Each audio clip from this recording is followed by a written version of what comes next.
କୋରେଇରେ ଏବେ ଗୋଟିଏ ଚର୍ଚ୍ଚା ସୂତା ଛିଡୁଛି କାହାର ଆଉ ଜନାଦାର ଯୋଡୁଛି କିଏ। ଦିନକୁ ଦିନ ଭବପ୍ରସାଦ ଦାସ ଓ ଲଲ ଭାଇଙ୍କ ରାଜନୀତି ଦିନକୁ ଦିନ ଛିଡିବାର ଲାଗିଛି ଏବଂ ପୌର ପଞ୍ଚାୟତ ନିର୍ବାଚନ ପାଇଁ ଅଙ୍କ କଷିବାକୁ ଘନ ଘନ କୋରେଇ ଗସ୍ତ କରୁଛନ୍ତି ସତ, ହେଲେ ଗ୍ରାଉଣ୍ଡ ଜିରୋର ଚିତ୍ର କିଛି ଅଲଗା। ଚା ଖଟିରୁ ଛକ ବଜାର ସବୁଠି ଗୋଟିଏ କଥା, ଲଲ ଭାଇ ଦୌଡୁଛନ୍ତି କିନ୍ତୁ କର୍ମୀ ଆଉ ତାକୁ ଗ୍ରହଣ କରୁନାହାନ୍ତି। କାହିଁକି?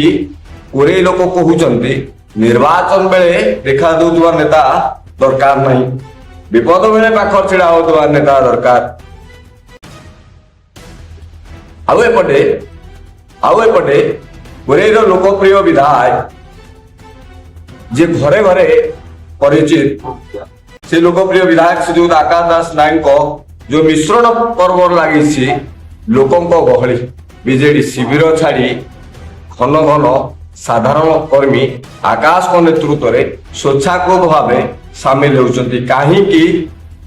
କାରଣ କୋରେଇବାସୀ କହୁଛନ୍ତି ଆକାଶ ଭାଇ ହେଉଛନ୍ତି ଶାନ୍ତ ସରଳ, 24 ଘଣ୍ଟା ଲୋକଙ୍କ ପାଇଁ ଉପଲବ୍ଧ ଏବଂ ତାଙ୍କର ଯୋଉ ନୂଆ ଫର୍ମୁଲା ଏବେଠୁ ହିଁ କୋରେଇରେ ଦେଖିବାକୁ ମିଳିଲାଣି, ନା ବଡ ଭାଷଣ ନା ମିଛ ପ୍ରତିଶ୍ରୁତି, ସିଧା ଲୋକଙ୍କ ଦ୍ୱାରକୁ ଯାଇ ସମସ୍ୟା ଶୁଣିବା ଆଉ ସମାଧାନ କରିବା।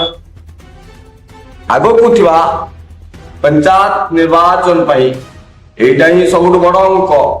ଜନତାଙ୍କ ବିଶ୍ୱାସ ଯାହାଙ୍କ ପାଖରେ, ଭୋଟ ବି ତା ପାଖରେ। ରାଜନୀତିରେ ଗୋଟିଏ କଥା ସଫା, ଯିଏ ଜନତାଙ୍କ ସୁଖ ଦୁଃଖରେ ଛିଡା ହୁଏ, ଜନତା ତା ପାଇଁ ଛିଡା ହୁଅ।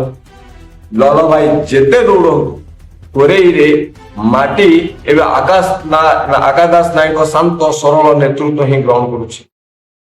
ପଞ୍ଚାୟତ ନିର୍ବାଚନ ଆଗରେ ଏଇଟା ହିଁ ସବୁଠୁ ବଡ ସଂକେତ, କାରଣ ଏଠି ନେତା ନୁହେଁ, ଏଠି ବିଶ୍ୱାସର ଡୋର କଥା ହେଉଛି ଆଉ ସେ ଡୋର ଏବେ ଆକାଶକୁ ହାତରେ।